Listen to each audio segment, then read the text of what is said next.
And welcome on in, everyone, to another Grip TV broadcast that's starting very soon. We got Judson Kane here.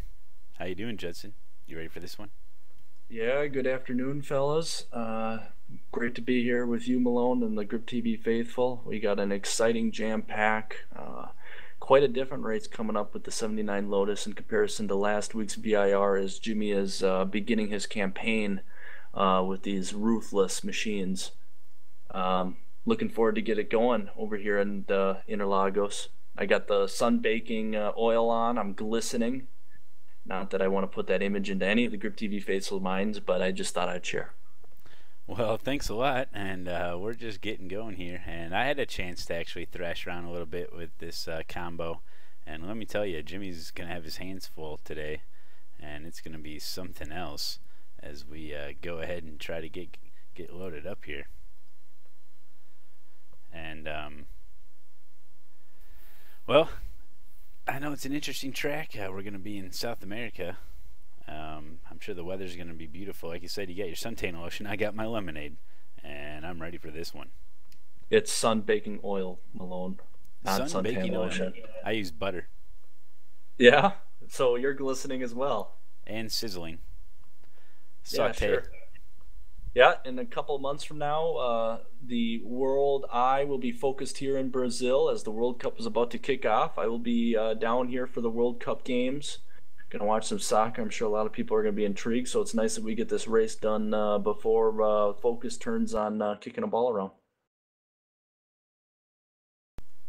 Yeah, and I know that from past races here, Jimmy has had his issues, but hopefully this is his chance to turn it around. He's got quite a bit of practice in now, and it would just be really nice for him. We're all rooting for him, so go ahead and get a good finish here.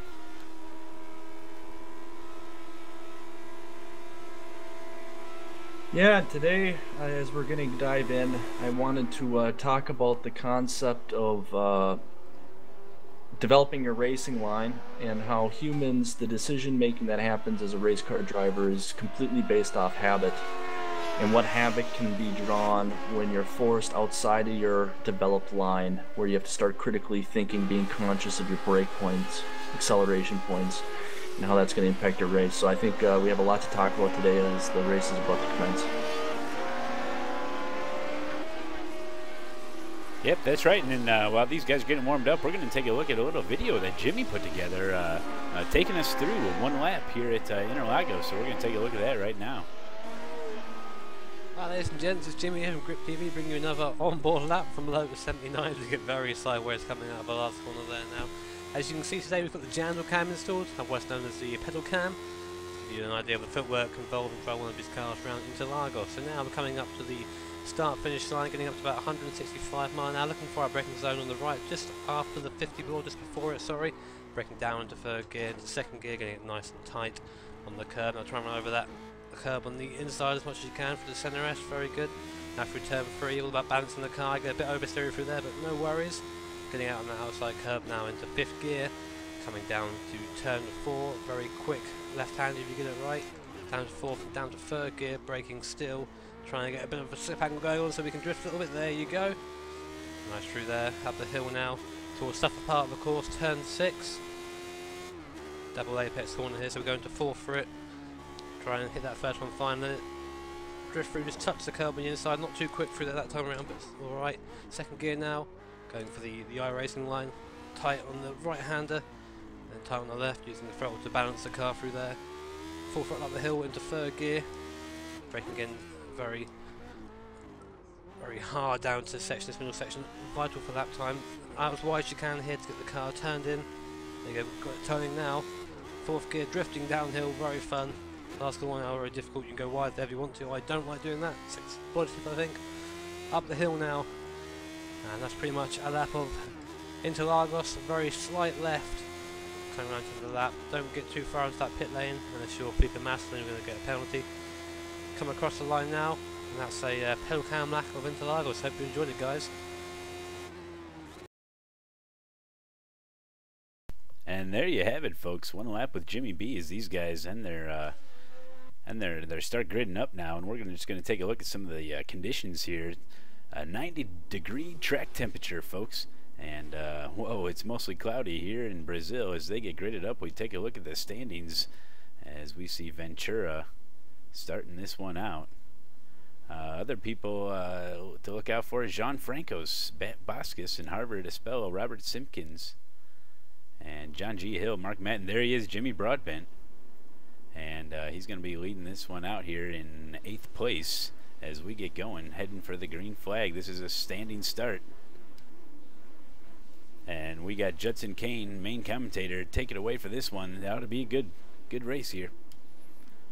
Yeah, the motors are humming here at Interlagos. It's only developing a little bit more anticipation as we even had a car jump a little bit before the start. We have a green flag and the cars are off. Great starts for everybody as some of them start jogging for positions in the early A. They're on their way down to the Senna S, turn 1 and 2. It's going to be very important that cars get in line. Jimmy Broadbent on the inside is double wide with the number 13 car. Broadbent is holding up, starting to come around the curlabout called Curva do Sol. We're racing heavy, folks, as both the cars are still jogging for positions. And the car behind Jimmy, the number 2 car, touched wheels for the car that I couldn't see number-wise. But holy cow, that can end your race real quick if wheels have touched. Looks like the guy behind him was thrashing it around. Hopefully Jimmy doesn't have any issues, as he may have to take it easy here as they try to complete one lap here, just a couple turns in. The thing that's really important to understand about these 79 Lotuses is that they have a very different personality before they've warmed up. When you hit the accelerator, the car will tend to pull to the right-hand side or to the left, depending on where the weight is a little off-center. That's 79 technology for you, and incredibly hard to manage as they're trying to navigate through the first few turns. Everything looks like they're in line so far. Jimmy's looking strong, a little bit of oversteer. Take care, Jimmy, on that throttle as we're looking at the foot cam on Jimmy B Twitch account. That's right, and we're just taking a look at Matt Pawlowski, who got off to a great start. He's finishing up lap 1 right now, as he's going to he's got over a 3.5-second lead, as Andre Ventura is looking good there, trying to charge up. Man, we got a battle for 3rd place right now. Robert Simpkins to the outside. Simpkins taking the outside to Harvard Espendala. A little oversteer coming through the Senna S's. Number 5 car responding. They're going around the Curva do Sol. He's getting a huge bit of understeer. Huge bit of understeer for the number 5 cars he was pushing through. That's the differences between the cars that are warming up. Jimmy Broadbent answering against the Harvard Sponda mess up. Broadbent around into turn 4, the Descida do Lago. He's making a charge. After Simpkins braking rather early, getting a little bit of oversteer. They're back into the turning complex. It's important that Jimmy stays very close to the rear bumper of this car. As I was mentioning before, we are creatures of habits. We've either developed a line to go fast, or we judge our speed based on how we see ourselves distance-wise from other drivers. The thing that gets tricky in comparison to VIR, where most of the turns keep the driver straight in front of you, these sharp turns, bends, you lose sight of the driver in front of you at a certain distance, and it actually impacts your performance. Huge oversteer for Simpkins. Broadbent takes advantage. Huge charge for Jimmy. What a great start to the race. Well, it's just been great that he's been able to stay out of the trouble as we see people spinning and sliding and really thrashing out there as he's got more issues here. He's trying to defend, going through that pit stall. Espinada taken to the outside, forcing Jimmy Broadbent to the inside. There's another car jumping out. Mark Matten comes to the inside as well, taking advantage of the blood. Jimmy plays a defensive line, was able to put his car in between both cars as they're jockeying for positions going into Curva do Sol. Jimmy, defensive role, very tricky. I'm sure he tensed up during that position. Issues. Mark Matten into the wall hard. We're going to have to take another look at that one, folks. Mark Matten was flying through the front straight. Archipedes, whatever you say it. I can't believe he had that much speed, but it looks like he has aero damage for sure, and he's retiring. Well, he's coming around 3, and he just gets it off a little bit, and I've driven these cars, folks, and that's all it takes. And he's got some major damage to the aero package and some mechanical issues. Is good thing he was able to not ruin anybody else's race there, as the traffic got around safely. Jimmy, meanwhile, is dancing this car around the track. He's using the power slide effectively as he's gone through Bico de Pato, turn 10, sharp right-hander.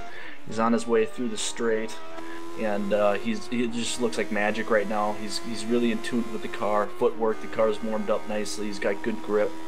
He's making this look absolutely beautiful. And as he's coming around here for his second lap here, let's see what kind of lap times he's going to be getting. As that one's a 1:27.3, second fastest lap time here at Interlagos today. Early goings, though, is Matt Pulowski is way out in front, but you have to wonder if there weren't early shenanigans there, whether or not Jimmy would have the pace there to run up along. We had a gaggle mess over on Senna S, turn 1 and turn 2. A car was turned over. There's a jockeying for position in around 9th place. Matt, I want to bring your attention to the 15 car of Julio Cesar Hauer. He was the big challenger against Jimmy at VIR. Is an aggressive driver, reckless at times. He does a lot of damage against Barry West of the number 7 car as he's out up in the 9th place. Yep, that's right. And the Grip TV cameras were there at VIR, and to see some of that footage, check the YouTube links below to be able to see that race as he's trying to fend off Barry West as they're coming around for trying to complete their 3rd lap here. Sheen Wiltshire, the number 13 car currently in 8th, was a part of the mess in at the beginning of this lap on the Senna S, where cars touched wheels and one went over. Looks like his car is just fine. He was risking damage though. He's settling in 8th place right now.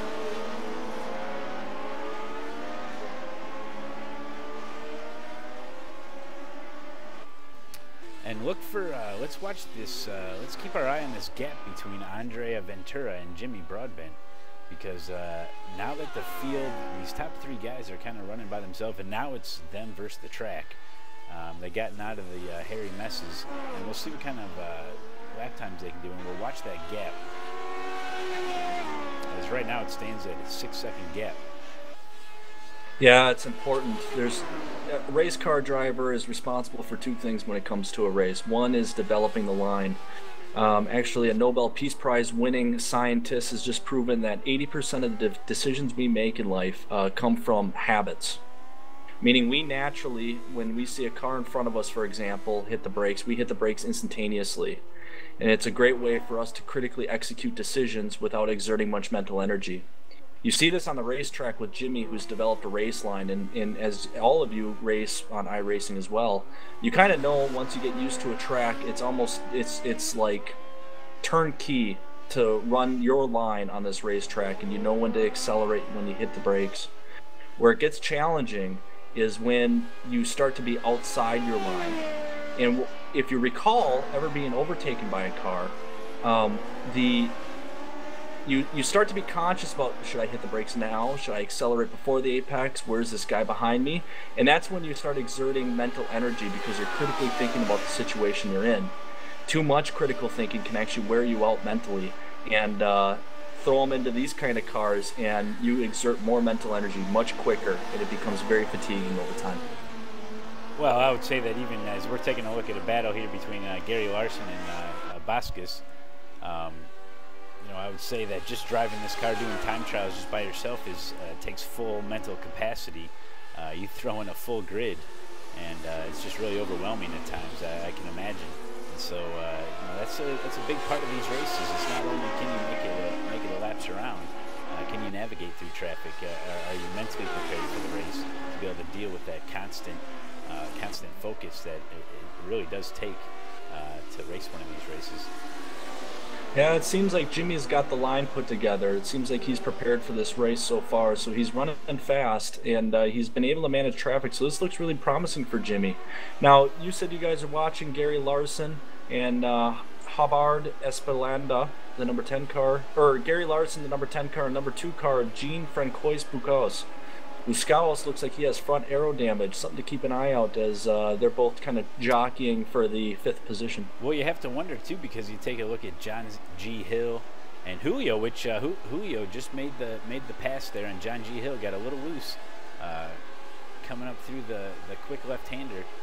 I was just about to say, you wonder if those guys could have worked together as these Could guys be are going 2 Larson's by 2. on the inside. Yep, Larson on the inside of the turn S.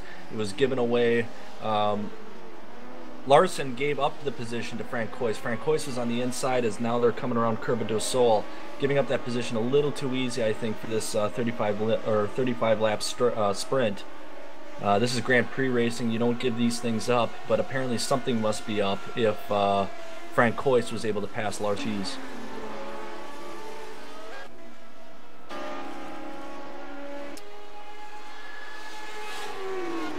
We're watching Vasquez still trying to hold off the number 10 car of Gary Larson. That is for the 5th position, top 5. Vasquez developing a little bit of oversteer on the exit of the entry. Tells me that his rebound is a bit tight. Though looking really nice in the entries. He just has to be a little bit careful with the throttling. I would imagine that front aero damage that he has is playing an indicator into that oversteer, as things might be stiff in the up front of that car. But it looks like he's gaining on Larson with ease here. What a drive he's having here. Francois Vasquez.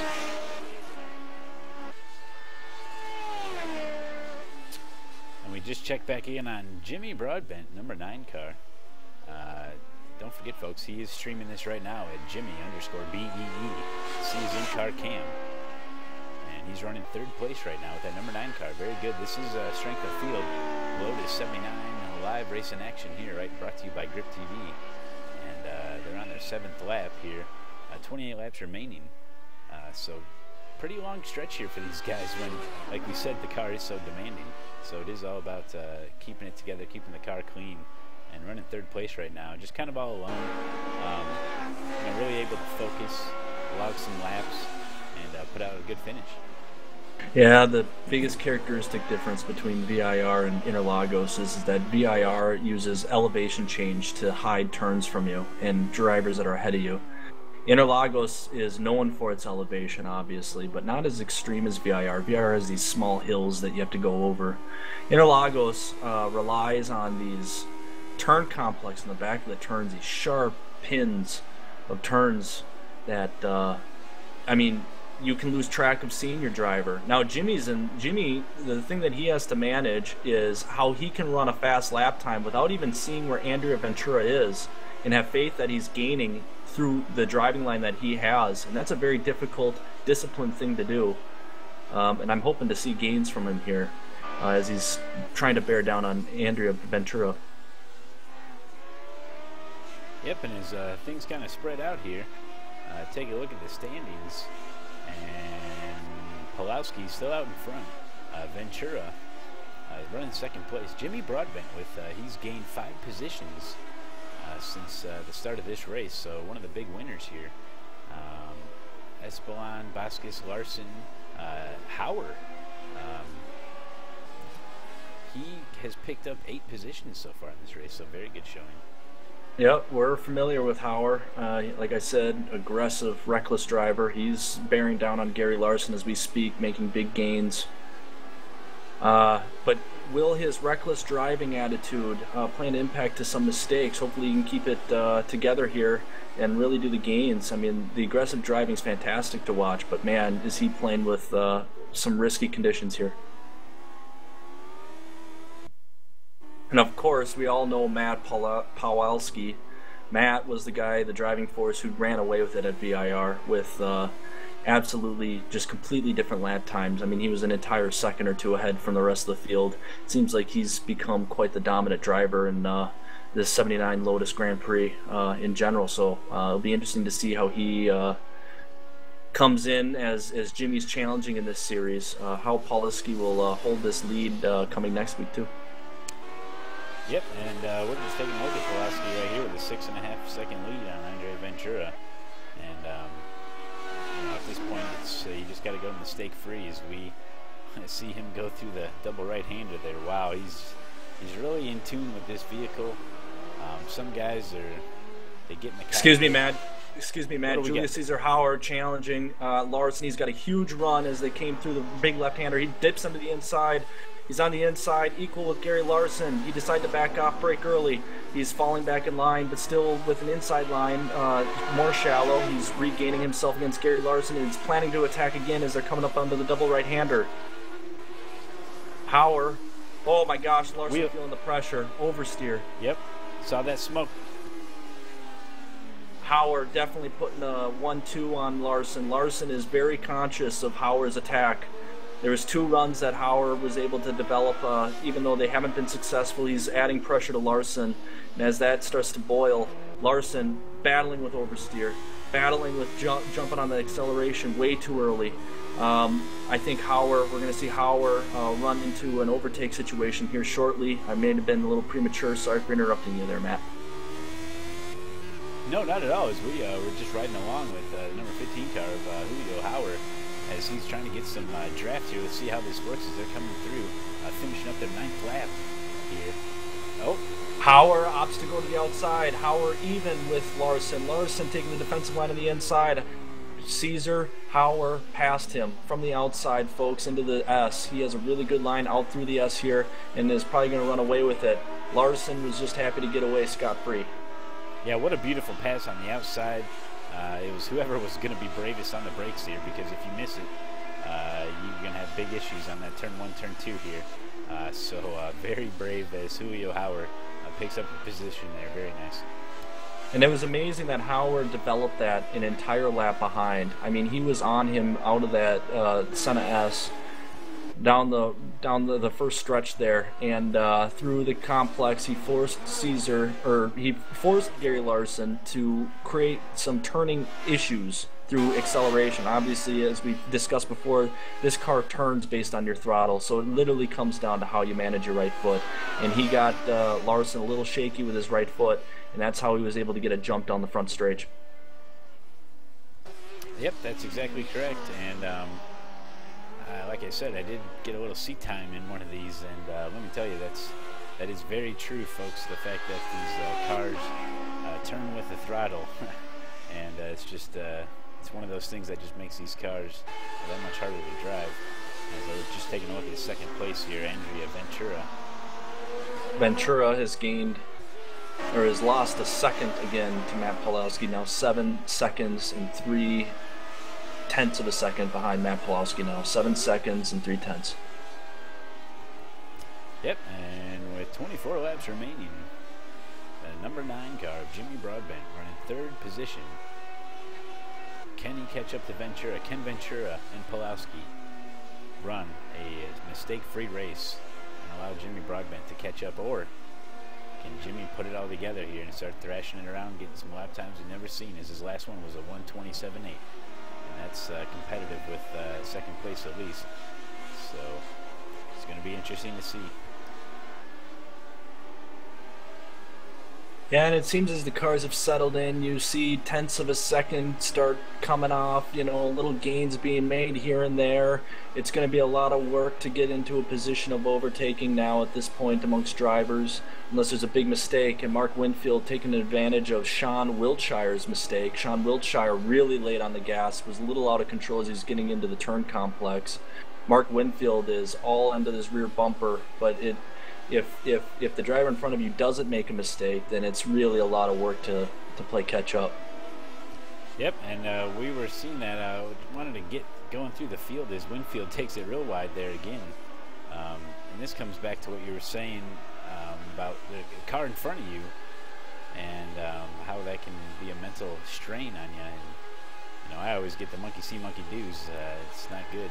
But as we take a look at some of the guys back in the pack here, we'll start off with Lucas Kirek, who is in the number 19 car, riding 16th place.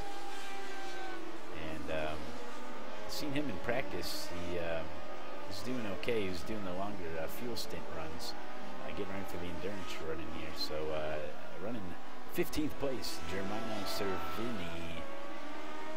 He's a lap down, folks. And Glenn Evans, number 17 car, running 14th. Good to see him out there. Yeah, there's some courses designed for the idea of you being able to chase a car and respond what another car is, and then there's other courses that demand you to have an official developed race line that is the fastest. I like racing cars. And this track obviously has a lot more of a racing line emphasis. Yeah, we're looking at through the field. We saw Robert Simpkins and Randy Hatches. Now we're taking a look at Mark Winfield, that number 11 car, running 11th place. As we got an issue, Julio's off. We're going to take a look at the replay on this one and see exactly what happened. Julio, reckless driver, takes a lot of risks, is an exciting driver to watch. That's a heartbreaker. And I believe that was coming up through to the straightaway, yep. And he just tried to carry too much speed through there, and that's what'll happen.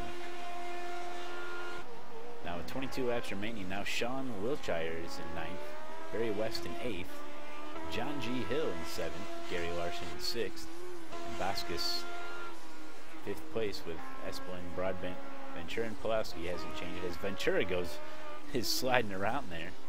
Wow, these guys really know how to thrash it.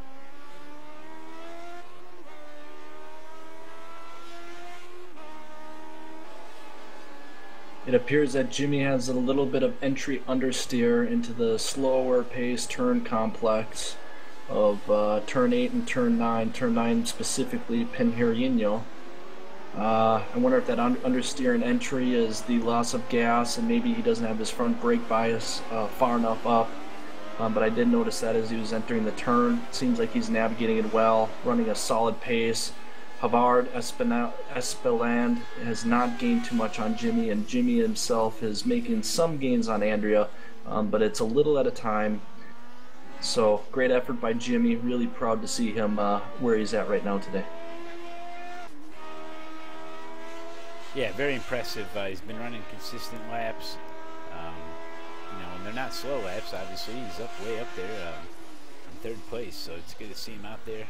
And maybe this combo suits him well. We'll have to see later on in the season, as I know a familiar track to the GT drivers is coming up, and that would be Suzuka. And man, if this isn't exciting enough for you folks, seeing these cars at Suzuka, that's a must-see. Suzuka S's are a mental strain on drivers, and it's going to put a lot of anguish on these drivers in the Lotus 79 Grand Prix. You know, the difference between Jimmy hit the wall. He's on the grass trying to recoup himself here. That was up in Bico de Pato, turn 10, coming around Mergulo, turn 11, and onto John Quao to get onto the front stretch. Little mental lapse. And as we see, he's not set up for the turn. He wasn't set up for the turn, laid on the brakes, gets it off, and gently hits the wall. We're going to check to see if he's got any damage. As he's thinking about going to pit lane here. Nope, he's going to keep it out. Yeah, what I was going to say, the difference between Jimmy's race today and the one at BIR, you can tell at BIR he was under attack the entire time, and it caused a lot of mental stress for him when it came to decision making and defending his line, and it forced mistakes that ended up wrecking out.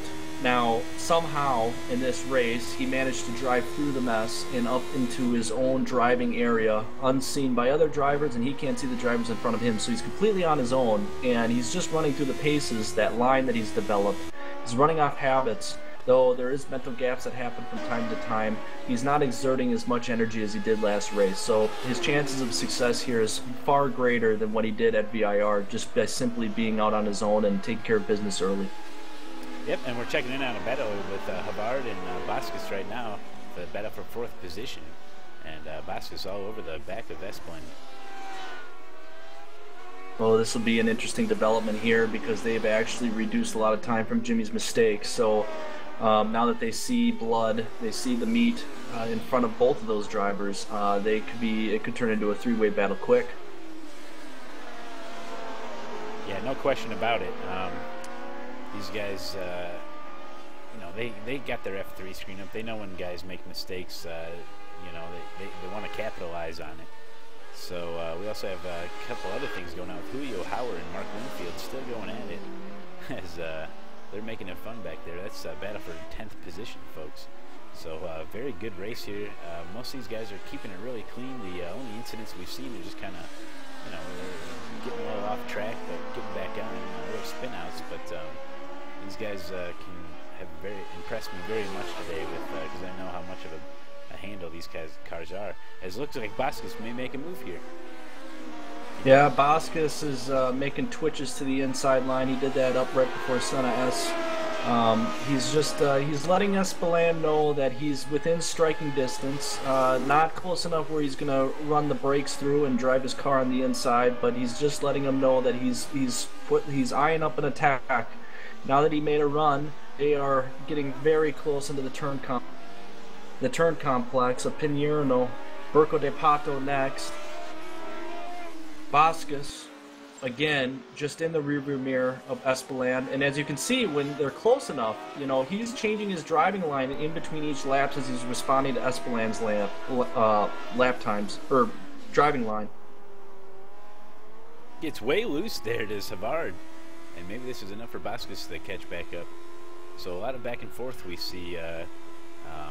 Seems like consistency is the key here. If you can run real good consistent laps, but it looks like Vasquez is going to have some draft here.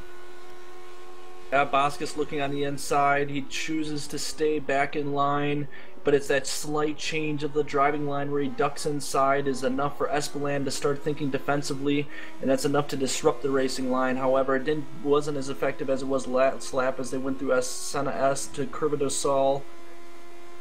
Vasquez trying to gain back up time. Espelin driving defensively and is not intimidated by Vasquez's antics.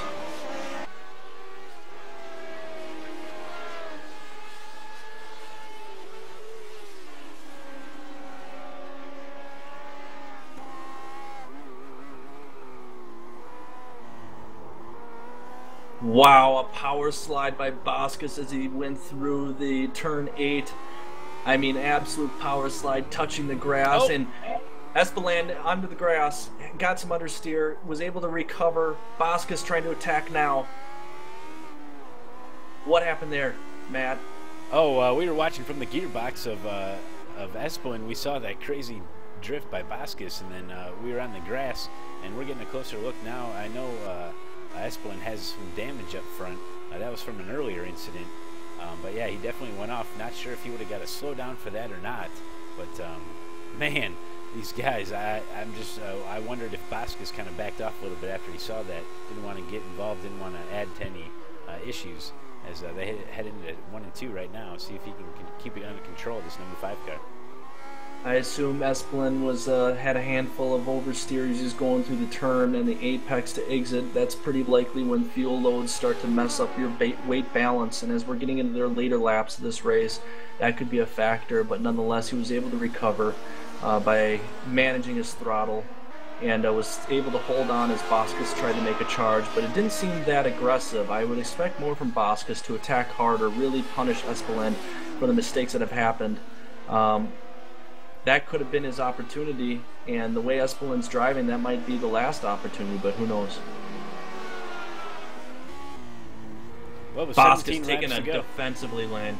Yep. Vasquez way on the inside. Espelin just opts to go wide. They're throttling through. That should give Vasquez an advantage on the run as they're powering through, just trying to stay in the second gear. Yeah, Espelin, man, he's just, it seems like Vasquez is just driving Espelin's line and is content where he's at. He's not making much progress. Espelin is driving his own race, handling it very well. Well, Vasquez knows that the straightaway is coming up on every lap, and if he can just hang right next to him, he's going to be able to make up his time anyway. So he's just going to be nice and slow in, fast out, and just kind of hang with him here. He's got to get closer than what he has in previous laps, though, if he's going to take advantage of the draft and stick an overtake on the inside there. Espelin is staying wide before they get into Senna S, just welcoming Vasquez, saying, "Here, mate, try to dive in on the inside, see what happens." That has to play into Vasquez's mind. Espelin is not disturbed by Vasquez's challenges, and that's really a statement that Espelin is saying, "Hey, I dare you to try it on me." And with only 16 laps to go, he may just take him up on that dare. As they get into some lap traffic, hopefully he can get out of the way. He stays wide. Okay, let's these guys go by. That could have got it interesting. But yeah, as the battle continues on here, talk about mind games. You talk about wanting that 4th and 5th position. It's a battle here. And as these guys keep it through, you got to remember by now, this time of the race, depending on their force feedback settings, they could be sweating it out here pretty hardcore. So that starts to take effect too, physical strain. Well, and also that feeling of being under siege for that long, you know, plays an impact on your mental awareness. You know, you're a lot more conscious of the guy in your rearview mirror than you are running the race. Meanwhile, you have tires starting to develop heat, and as soon as those things start touching the heats of 220 degrees, which is absolute maximum, they start to get real slippery, and it's almost like Jello where they can't hold a line at all. And meanwhile, you have Jimmy, Andrea, and Matt just running away with it, running the fast line that they can. And it's getting to the certain point where either Espelanda needs to get rid of Boscus off his rear end and really start focusing on a charge, or that podium is going to be out of reach today here at Sao Paulo, Interlagos.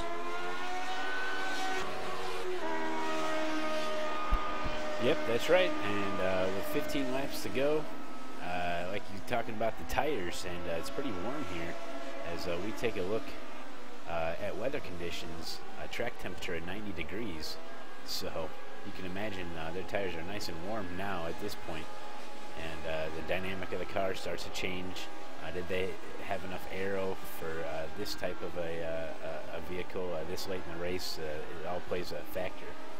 And it's just fun to watch them come on out here and run these longer races and see what they can do. As they gets a little oversteer there. That was Esplin coming up through the very quick left-hander here. If you're not paying attention, you can be off into the right side there, right into the wall. It's almost funny, Matt, because Jimmy too had oversteer coming through that turn as well. I thought you were going to talk about him other than Espelin. I think the wear of these cars are starting to play a factor. They're going to get squirrely. Yep, and they're not very forgiving as it is. And you put that in there, it's going to be wild stuff. But yeah, Matt Pulowski and Ventura, those guys really know how to handle this thing. So pretty impressive. Going to be seeing a lot of these guys, I would imagine, in this series, as they set a good example for everyone. As Ventura almost did the Flying Scotsman there, heading into the left-hander up to the straightaway. And Bosk is starting to challenge.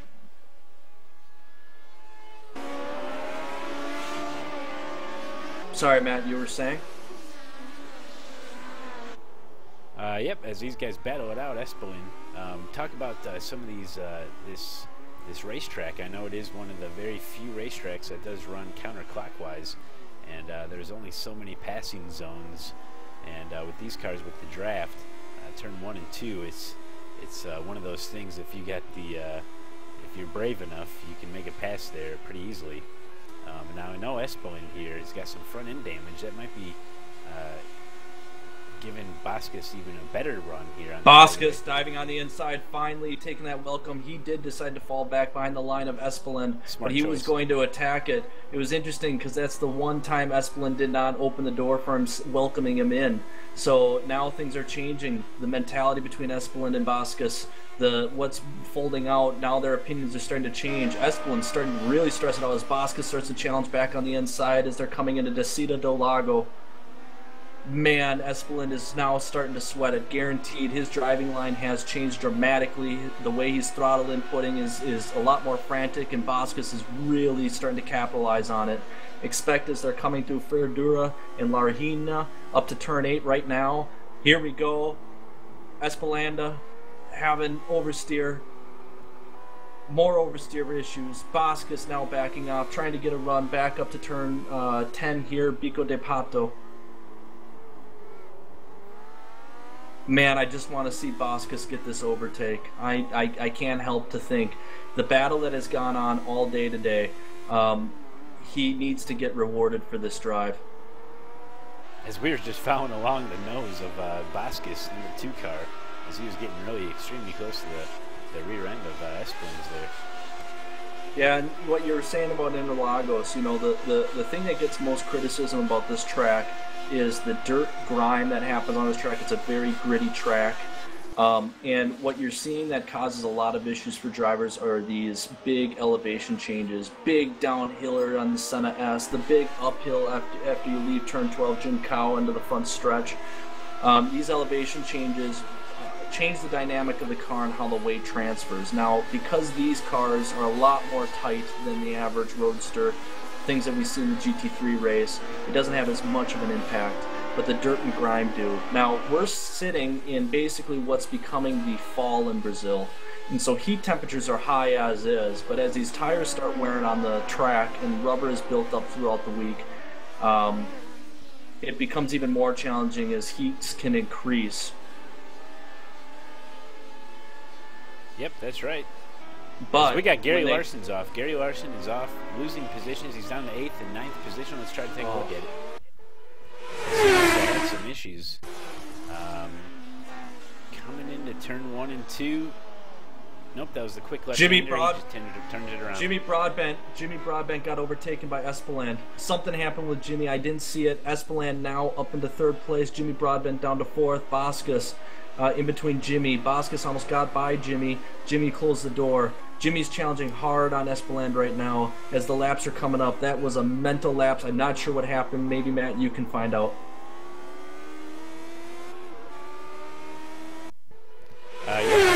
Looks like he got loose. We're gonna take Jimmy's got to run. Curva del Sol. Jimmy's got to run on Espelin as they're coming through Curva del Sol down Reta Apasta, going down to Descida del Lago, turn 4 and 5. Come on, Jimmy, go get him. Jimmy ducking in the inside, falls back in line. Espelin has already been used to those antics. Jimmy's going to have to find something far more aggressive to attack, but he needs to attack Espelin right now before Espelin gets too comfortable. Jimmy is within striking distance. It's all about, does he have the nerve to not hit on the brakes as heavy as he's used to? Does he have the nerve to throttle early enough to get a run on Espelin? He's really pushing it hard right now as they've gone through turn 8 down to turn 9 of Pinierno. Can he get a run? Please get a run, Jimmy. Up to 10, Bico de Pato. Jimmy's all over the rear bumper. He's got to run. This could be an overtake at Senna S, Matt. Yep, we're riding along the cockpit right here. He's getting extremely close to see if he breaks enough to here and get a good run on it. Gets a little bit of loose. Gets on the throttle good. Let's see if he catches any draft here. This could be close enough, Matt. If Espelin has the guts to open that door up, Jimmy's going to take it.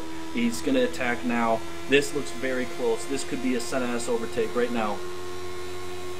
Jimmy thinking about it. He dips onto the inside.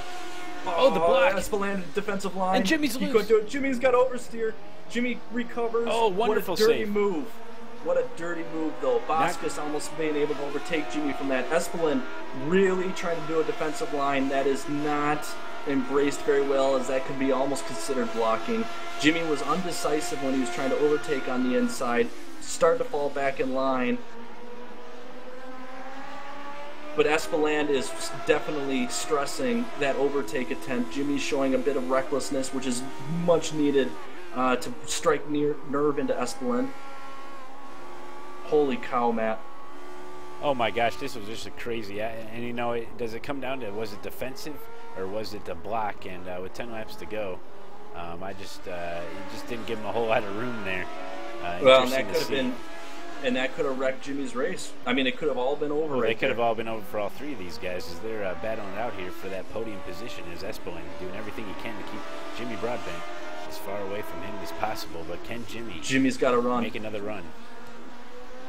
Yeah, is he close enough to overtake on Senna S? I was talking to Jimmy earlier before the race. You know, Curva del Sol right after the Senna S is his fastest area. Maybe it's a run down to turn 4, that sharp left-hander into a double left-hander, Descida del Lago down the back stretch. Maybe that's where Jimmy's going to overtake.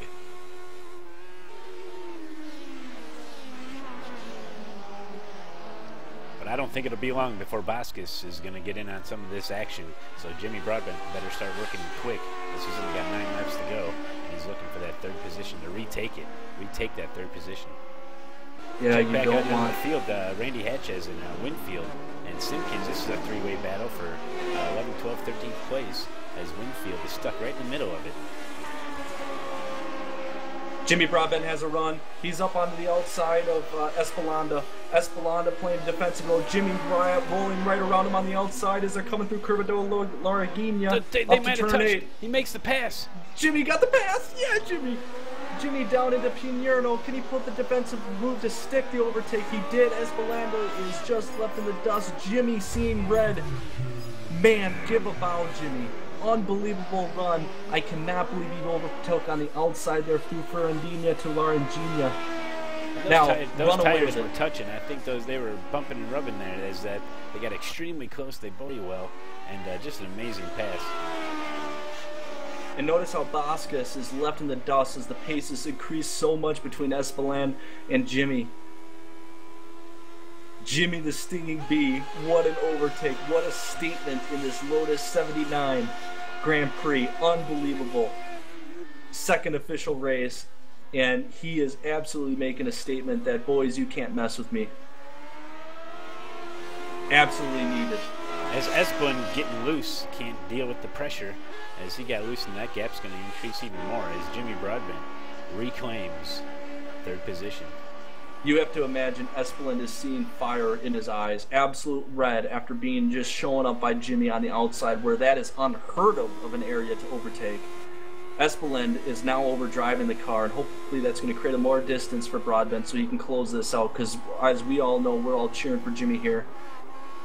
Holy Hannah. Oh, Jimmy has oversteer. He just put it around. Oh, no. Espeland over. Vasquez passed. Oh, my gosh. What? That's the tires. The tires are too hot from battling. Yeah, and he's got oversteer.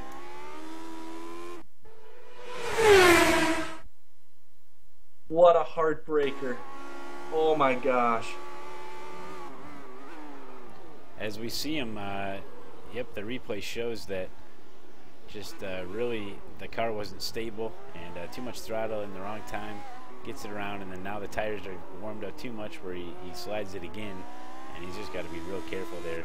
Look for him to have a slower pace here, trying to get those tires cooled up. And it's just like that in a second, going from a podium position feeling high from an overtake to an absolute devastation because the car literally cannot live up to the demands of Interlagos in 35 laps. What a heartbreaker. But fifth place is pretty good too. I mean, number 9 car. So it's nothing to overlook here. As this is Strength of Field race, Classic Lotus, right here on Grip TV. We've been taking a look at all the crazy action as Barry West and Howard thrashing it around turn 1 and 2, and they're battling it out for the 7th position. Uh-oh, looks like Julio's got a run. Jimmy having more huge oversteer issues. I almost wonder if he has his rebound and bound settings set a bit higher, so he could have got more speed on the early parts of this race, but now the damage it has done to those rear tires is starting to build up. His pace is falling off. Man. Little housekeeping note as Jimmy's trying to wheel it around here. Only 6 cars are on the lead lap at this point. 6 cars of the 19 car field. Yep, that's right. As we're just taking a look at Barry West and Howard, they are both a lap down, but they're still battling out for the 7th position. Vasquez having a run on Espeland now as they're coming around Curva do Sol down Reto Pasta Straight. Yep, we're taking a look at it right now. You have to think that Espeland, who's been under siege for almost this entire race, has to be getting sick of it, has to be worn out. Vasquez should be able to take advantage of this if he really wants that podium finish. We've seen Vasquez really show that he's able to deal within traffic. You know, it's one thing to be able to do hot laps, but he's out there maneuvering around these Lotuses, and it's a hard enough car to handle already. And so he's making his way on up.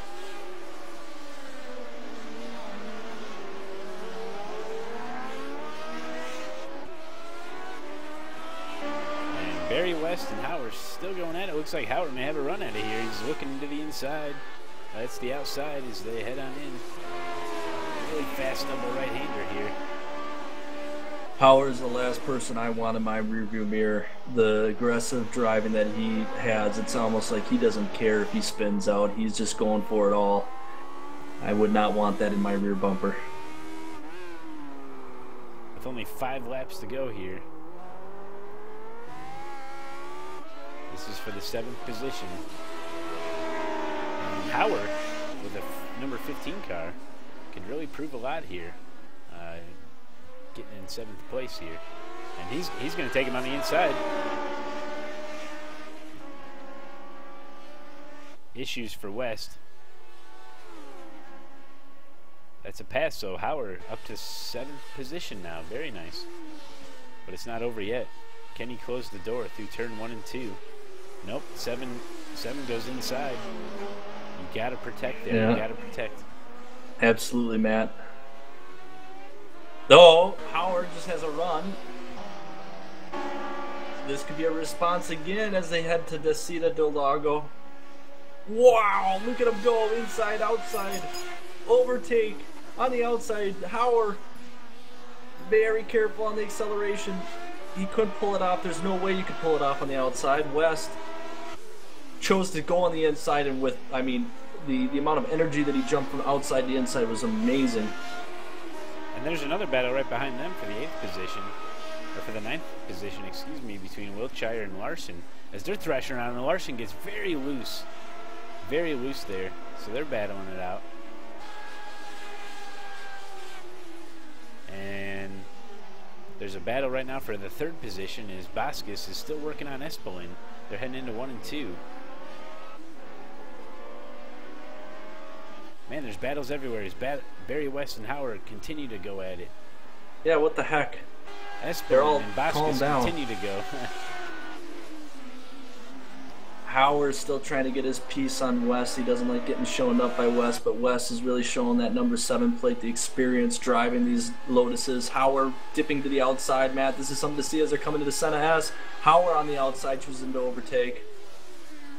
Oh, they're even through center S. Howard takes sticks him. it. Oh, fantastic. Barry West getting way loose there. Howard has now got a 1.2 second lead. As Espelin is still trying to hold off Vasquez. We only got 3 laps remaining, folks. Can Vasquez get up to 3rd place, or will Espelin be able to hold off and keep his podium here? That is the even Jimmy right is now. Starting to pick up pace. Oh, if these guys keep battling, Jimmy just spun out. Yeah, Jimmy's got out issues. On Junkow. Yeah, he started to pressure to see that he was close on Vasquez and Espelin's battle. And as we see, Vasquez dipping to the outside.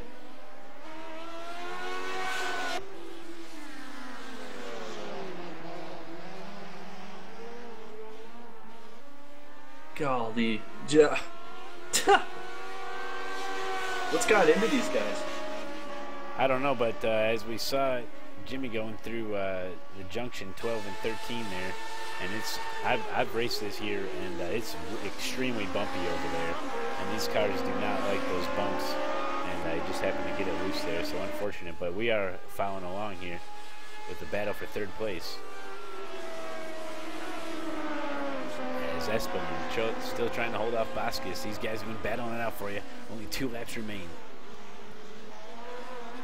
Vasquez, there's a bit of urgency now, so he's starting to stick his nose into places that aren't great for overtaking, but is trying to force Espelin into some kind of error that he can take advantage of. He's been too passive through this race. Vasquez thought that Espelin might naturally make a mistake, and there has been mistakes that have happened, but nothing that Vasquez could leverage because he wasn't there. Now there's urgency. Vasquez needs to overtake now. As he's trying to make a run, get as much draft as possible. Let's see how far to the left they hear that they cut that pit lane. Oh wow, extremely close to the wall. Defending on the inside. I would have almost dipped back to the inside if I were Vasquez. But he's going to get a run. Yep, there's the run right there. Accelerating on. He was a little bit hesitant I think he jumped the gun too early there and lost the run. Yeah, he let off the gas. You can see a bit of a delay as Espelin was able to gain control of his car. I think Vasquez got a little too excited there, got on the throttle a little bit too early, as Matt Pawlowski is getting the white flag right now, and he's all out by himself, folks, with a 33.2 second gap on Ventura, and they're taking the white flag right now. But the battle continues for third place with Espelin and Vasquez. When your adrenaline's pumping, your foot feels so much heavier, and your arms start to get a little bit more shaky, and so yes, it's easy to jump on it too hard, and I think that was evident in Vasquez's attempt to run through Senna S.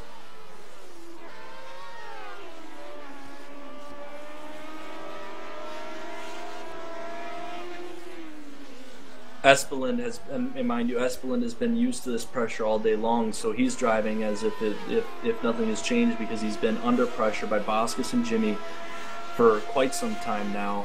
So it really is going to come into Jean Francois Vasquez's ability to show up for the occasion, as they both go outside. They're side by side in Senna S. Vasquez probably going for another run opportunity here. Vasquez almost lost it there. Yeah, see if he makes shallow, the same mistake though. Before. Yeah, he was way too shallow on the exit of Senna S, so there was no way he could have accelerated there. And number 3 car, Matt Pawlowski, going to be picking up the gold trophy here for the classic Lotus 79 Grand Prix. Crosses that finish line first place with the fastest lap of 1:26 flat. And we're going to check in on Andrea Ventura, number 1 car. Going to be picking up second place. Check back in on the battle between Harvard and Vasquez here as they're battling out for the third position. Yeah, I have a feeling that Vasquez is sticking in line here, that he's okay with the 4th finish, in which he should be. I mean, in this series, it's a long series. Espelin has shown no change in Vasquez's attacks. Espelin deserves, I think, this last podium spot from the kind of defensive driving he's shown all day today for all 35 laps. Yeah, that's right. We've seen a lot of very good racing here as they're coming around. It looks like Espelin will be able to hold off Vasquez. And getting the podium for 3rd place, Espelin. Wow, Vasquez did catch up quite a bit there. But that'll do it, folks. And Vasquez gets 4th place. So a great battle. And here comes Jimmy. And here comes Jimmy B. Over the line, that number 9 car looking good, getting 5th position here at Classic Lotus Grand Prix with Randy Hashes. Going to be picking up 6th place as we take a look at the standings here in beautiful Brazil. What a great race. And wow, can you just sum up some of the stuff that we saw? There was so much, I don't know where to begin. Yeah, it was a stunning start. Jimmy was able to gain about 4 positions from his 8th grid start through attrition that happened from drivers trying to get a control of their car while they haven't warmed up yet. Matt Pawlowski started right in the front and just ran away with it as he did at VIR. Some of the highlights of this race, Espelin and Vasquez, which we spent a lot of time on, battled, waged war through at least 20 of the 35 laps, which Vasquez tried desperately to find places to attack Espelin. Espelin playing with the guy behind him by opening the door, welcoming him to attack. Jimmy Broadbent got out to 3rd place, had a couple mental lapse issues that the car punished him on, that opened the door for Espelin and Vasquez. Jimmy tried to make a valiant run to get back with Espelin, challenged quite a bit, but as he gave more damage to his car, tires heating. Espelin got overtaken on the outside. Broadbent really showed his class there. However, like I said, the car couldn't take on the damage and the demands of Sao Paulo for 35 laps. And yeah, the tires caused oversteer. But the race, Hauer, familiar faces. We're starting to see a storyline to develop here. And I would say that 79 Lotus, the Grand Prix that we're witnessing here, the thing that Jimmy's campaign is starting to attack, this is going to be a great every week series. And I want to be here for every single bit of it.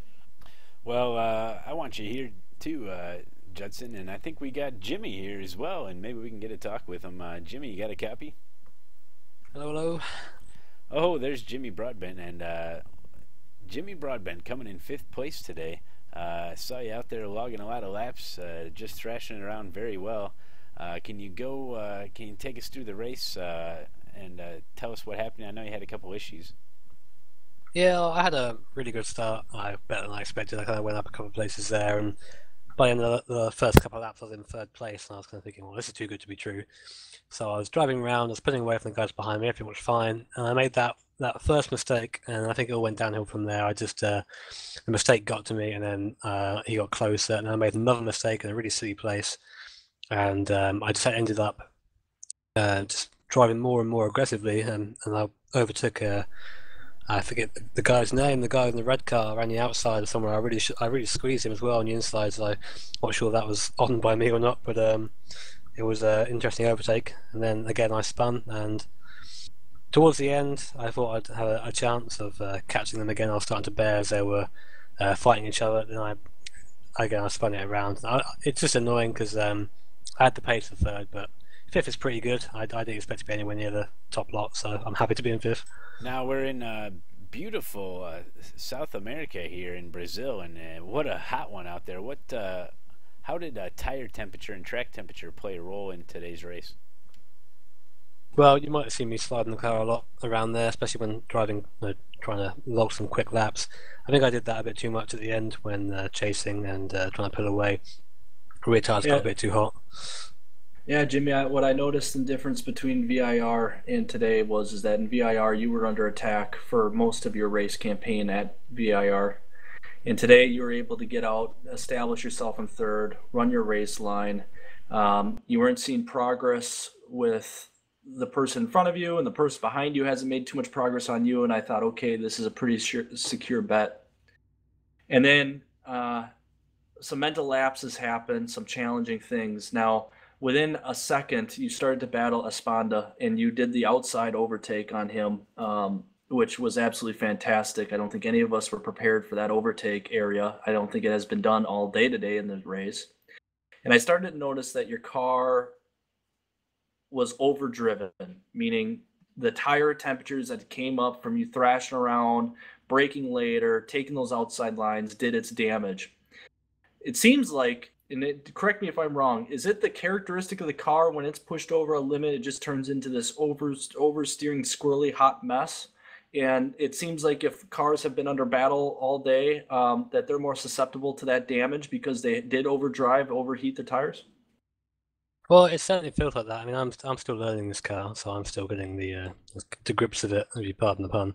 But like when you do start overdriving it, it does still you do start to feel it. You start to feel the back come around a bit easier, and when you're braking, it isn't quite as stable the rear. So yeah, you do start feeling that. When I was on my own, like you said, I was just kind of just going around and minding my business, and I was fine around there. But then as soon as I ended up having to fight for it, I just went downhill. So that's something I'm going to have to work on for Suzuka. Well, and it's I mean, in comparison to Suzuka, Sao Paulo, you're on your own. It is a fantastic thing to see only on your 2nd week of this campaign that you have a race line developed for this race today that was on par with the leaders. And I think that just shows that you're getting comfortable in this car, and that you were able to attack drivers. I mean, the Esperand overtake is bar none the best overtake we've seen in this series as we've been broadcasting it from the outside through Ferradura and Laranina up to turn 8 and then down to turn 9 in Perino. It showed dominance. And so I think there's a lot of promise as you're heading to Suzuka where overtaking is going to come at a premium for you. Yeah, definitely. Suzuka's a lot different to Sao Paulo. I mean, there are similar corners, but there are only a couple of places to overtake here, whereas Suzuka there are a fair few. So hopefully I can show off there a bit more and actually finish the race clean. That's the next goal, finish a clean race. Fantastic, Jimmy. Well, Jimmy, thanks for getting a word in with us, and just a great all-around race to watch, and a great finish. I know you did some great driving out there, so I'm sure we'll see you definitely at Suzuka, and I bet we'll be seeing the likes of Pulowski and Ventura and Baskus as well, as those guys definitely seem to be people to contend with here. And so we'll be seeing you next time, Jimmy. Thank you very much. Alrighty then. Well, that was a Grip TV broadcast of the classic Lotus 79 race right here at Interlagos.